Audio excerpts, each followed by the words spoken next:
Good day, everyone. My name is Ilse Bwysen, and I am a social worker at Stabilis Treatment Center. Today, I would like to share with you the three phases of addiction. The first phase is called the social phase. Second phase is the emotional dependency phase. And the third phase is the physical dependency phase. Now, why do you think, or you may ask, why is this such an important topic to share? Well, in practice, I see that society is not clued up or educated about addiction, and I believe there are so many people still out there who needs help to be treated for addiction, and they do not get the help because of how the media portrays certain substances and normalizes it. And in order for me to help, I would like to share the three phases to you so that if you are working in the field of substance use disorder, or if you have a family member or friend who you are concerned about, that you may know, that I may share with you the certain red flags or symptoms, if I can state it like that, to look out for in order for them to get the help that they needed. Okay, so let's look at the first phase, which is the social phase, and I believe that is where most people start off. Example of alcohol would be when one is in their student years or approaching young adulthood, and then per occasion, you would have a drink. And when it comes to prescription medication, an example would be you are struggling to sleep or you have pain and you go to the doctor and they prescribe certain pain medication to you, sleeping medication, and you use it as prescribed. So in this phase, there's nothing to frown upon. So the individual has complete control over the substance.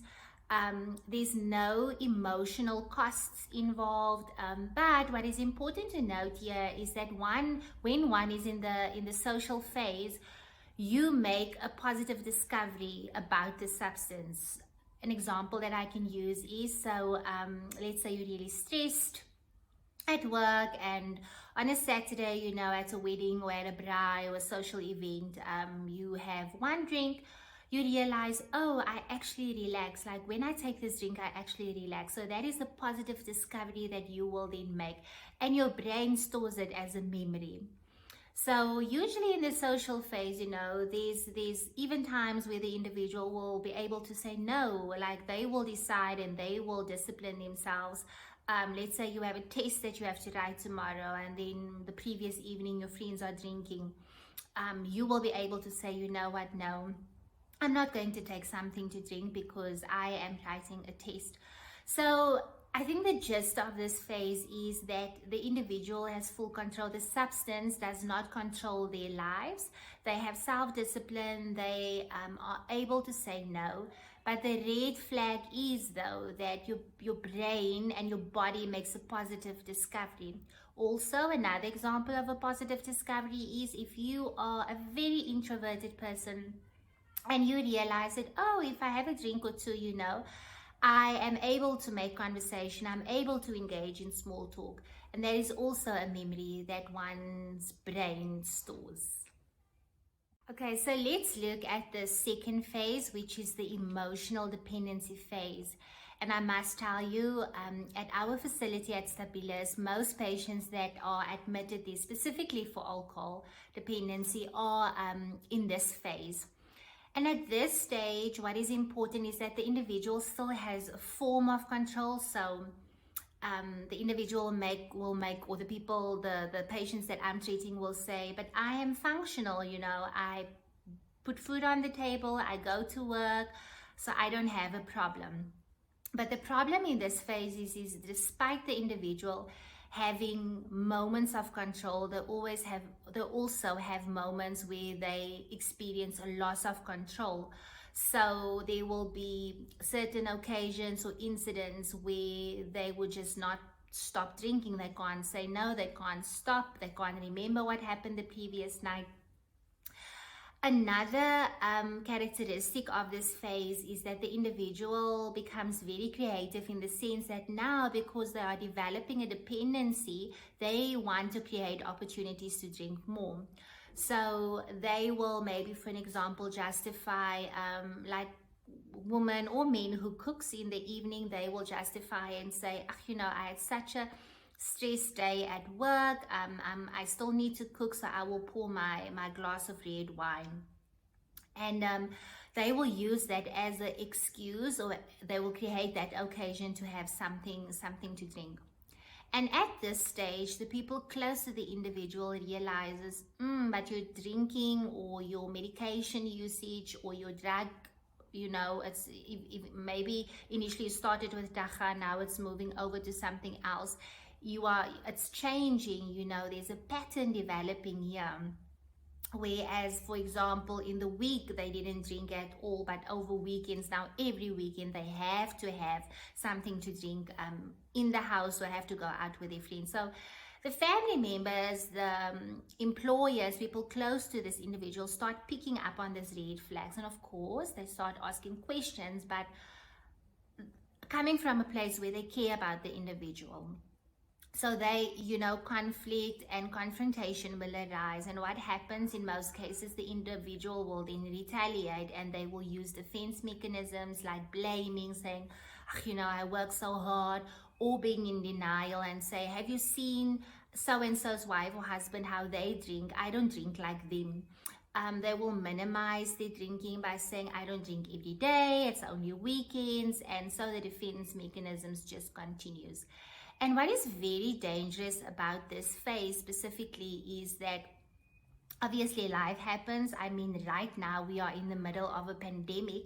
So if the individual finds themselves in the emotional dependency phase, when triggers arise like family conflict or a pandemic or a mental health issue or anything that stresses them and that they experience as traumatic, financial pressure, they will then use that to justify why they are using the substance more and more. Okay, now let's look at the physical dependency phase, which is the last phase, a very dangerous phase. And in this phase specifically, the individual does not want to engage in the substance anymore. So from a mental and emotional perspective, they don't want to, but their body cannot go without it unless they go through a physical detox. And then what I just want to add on to that, the patients that we admit, some of them are also in this phase as well. And this is a very dangerous phase, because this is the phase where you physically see that someone is addicted to alcohol, addicted to drugs, addicted to sleeping medications, because physically you can see that they are not well. Also emotionally, dual diagnosis also then develops, like depression, anxiety, suicidal ideation, insomnia as well. A lot of patients that are in this phase, or people who are in this phase, they experience insomnia. And they're very short-tempered and irritated as well. They don't sleep, they have a loss of appetite. They experience tremors when they wake up in the morning. So then that would be a reason why they need to drink or engage in a substance before they go to work, before they become functional. Because I had a patient who told me, I literally could not grip the steering wheel to drive to work, so I had to have a drink or two just for the tremors to go away, so that I don't shake like this, and so that people at work don't notice.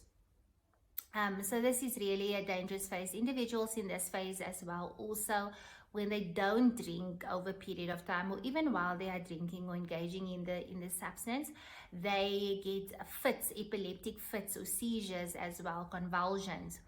And they would often say, but you know what, I've never been diagnosed with epilepsy. I don't understand why I'm getting fits. And then we would explain to them, but this is the consequences of long-term substance use disorder. So there is really a lot of repercussions, and it's difficult for individuals who are in this phase to just stop using the substance.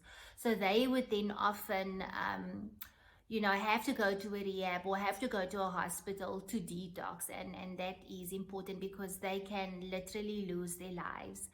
The consequences of being in this phase is so dire.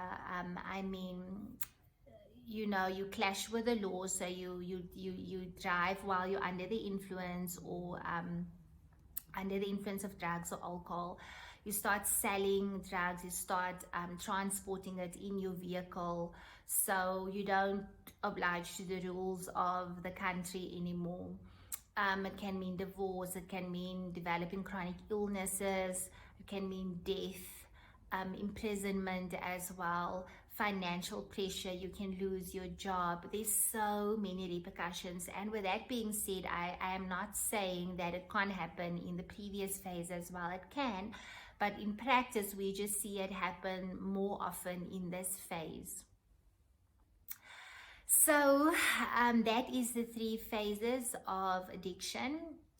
And it is very interesting, that it starts with a social phase and then it ends off in a phase where one doesn't want to be. And there's a lot of factors that contribute to that. And in my next video, I will share with you why is it that certain individuals can stay in the social phase and others become addicted. There is a few factors that contribute to it. And I hope that with sharing this information, it will shed some light into how one can become addicted to a substance. And I hope it helps. I hope it was insightful and that it can help you if you are working in the field of substance use disorder, or as I said, if you have a family member or a close friend who's struggling with it. I want to thank you so much for watching this video, for listening to my voice.